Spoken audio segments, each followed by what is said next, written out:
समाधान। देखिए, किसी लड़की की शादी होने जा रही हो किसी बड़े व्यक्ति से, लड़का बहुत बड़ी पोस्ट पे हो, मान लो उसने आईएएस कर लिया है, वो कलेक्टर बन गया है, अब उसकी मैरिज अरेंज हुई है।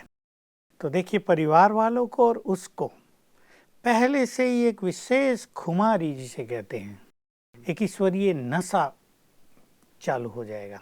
उनकी चाल भी बदल जाएगी, बोल भी बदल जाएंगे और सबको कहने लगेगा उसका बाप, है हमारी लड़की की शादी किससे हो रही है, लड़का आईएएस है, कलेक्टर है, ये है वो है। भगवान से संबंध जोड़ना, किसी का संबंधी भगवान हो जाए, इससे बड़ी चीज तो संसार में चारों युगों में कोई होगी ही नहीं। खुमारी चढ़ी ही रहनी हाँ, चाहिए। तो ये वही नाम खुमारी नान का चढ़ी रहे दिन रात, उसके नाम की खुमारी अगर चढ़ी रहे तो सचमुच ये प्यार तो उसके पीछे स्वतः ही काम करने लगता है। भगवान से प्यार किया है, किसी मनुष्य से नहीं, बहुत ही बड़ी चीज है। और इस नाते की खुमारी पहले हमें हो जानी चाहिए, फिर उसका चिंतन करें बहुत अच्छा, और इस स्मृति में रहने लगें हमने जिससे प्यार किया है वो हमारी जीवन नैया को पार लगाने वाला है। हमने जीवन की बागडोर जिसके हाथों में सौंपी है, उसके हाथों में जीवन दे देने से तो कोई चिंता का प्रश्न ही नहीं उठता। तो उसको अगर हम अपना परम प्रियतम बनाते हैं तो हमें ये नशा होना चाहिए, किसके हाथों में हमने अपना हाथ दिया है। बस निश्चिंत जीवन हो जाए और हमारा तो काम है बस उसके प्यार में मग्न हो जाए, फिर तो हमारे लिए सोचने का काम भी वो करेगा ना। जैसे लौकिक में जी भाई शादी हो गई, अब पत्नी को थोड़ा ही कुछ करना, पति को करना है ना सब कुछ, कमाना, कहाँ से लाना, क्या करना है, सारी जिम्मेवारी उसकी है वो जिम्मेदारी, तो भगवान की जिम्मेदारी हो जाती है। तो सचमुच भगवान को अपना प्रियतम बना लेना, इससे सुंदर बात, इससे सुंदर जीवन की यात्रा कुछ हो ही नहीं सकती। जब यदि हम भक्तों को देखते हैं ब्रदर जी, तो श्री कृष्ण जी का रूप विशेष करके सामने आता है, जहाँ भक्तों ने प्रेम का एक नाता जोड़ा। तो साकार में तो उनसे इस प्रकार का नाता रिश्ता निभाना शायद उनके लिए सहज रहा होगा कि हाँ भाई, कभी उनको झूले में झुला लिया, कभी उनके साथ जाके हमने रास डांडिया वांडिया खेल लिया, और कभी उनके साथ हमने बातें कर ली। लेकिन जब निराकार वाली बात आती है तो ये परम प्रियतम का नाता कैसे निभाएं और कैसे अनुभव करें, थोड़ा सा डिफिकल्ट महसूस होता है। बिल्कुल ये डिफिकल्ट है, क्योंकि ये निराकार का प्यार निराकार से है जी। आत्मा भी निराकार और परमपिता या परम प्रियतम भी निराकार, निराकार से निराकार का प्यार। और इसके लिए पहली शर्त यही है कि जो उससे प्यार करना चाहते हैं तो उस जैसा बनना पड़ेगा ना। देखो, दुनिया में भी प्यार की यही शर्त होती है। तो वो निराकार है तो हम भी निराकार आत्मा बने, इसके लिए पहले हमें सोल कॉन्शियसनेस की बहुत जरूरत है। मैंने पिछली बार भी कहा, अगर हम अपने को इस देह रूपी कमरे में बंद ही रखेंगे तो प्रियतम से मुलाकात कैसे होगी।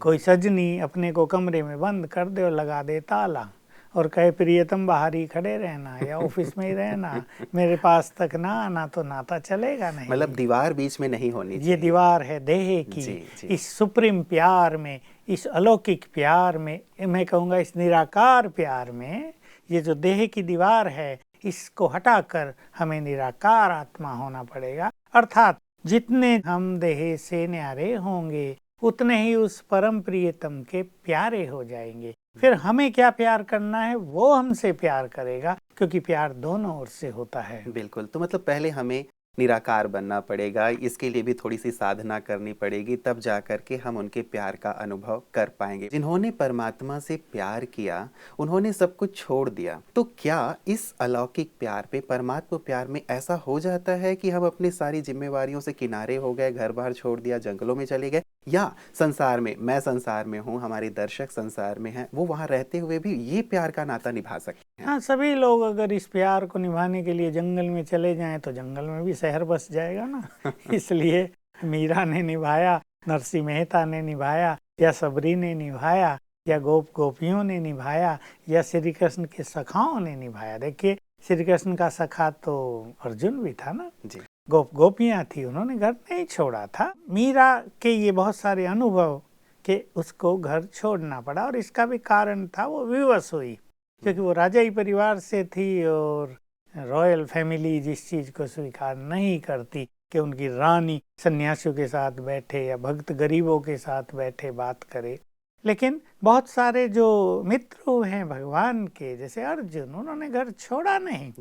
तो वास्तव में घर छोड़ने की बात नहीं, छोड़ना है उन बुराइयों को जो इस प्यार में बाधक हैं। अब नरसिंह मेहता ने छोड़ा सब कुछ, क्योंकि बिना उस वैराग के, बिना उस त्याग के उन्हें लगा कि ये चीज़ संभव नहीं है, तो मगन हो गए एकदम से।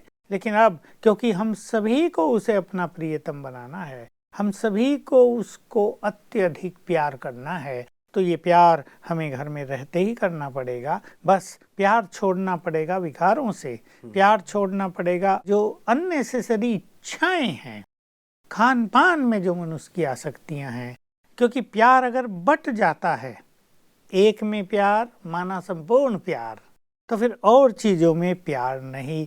लोग कहेंगे प्यार नहीं तो बच्चों की पालना कैसे करें, प्यार नहीं तो कर्म कैसे करें। वो सब होता है फिर निमित्त भाव से। इसी के लिए ज्ञान दिया जाता है। भक्तों के पास वो ज्ञान नहीं होता, वो ज्ञान केवल ज्ञान सागर परम प्रियतम ही स्वयं देते हैं कि मेरे से प्यार भी करो और सबसे प्यार निभाओ भी।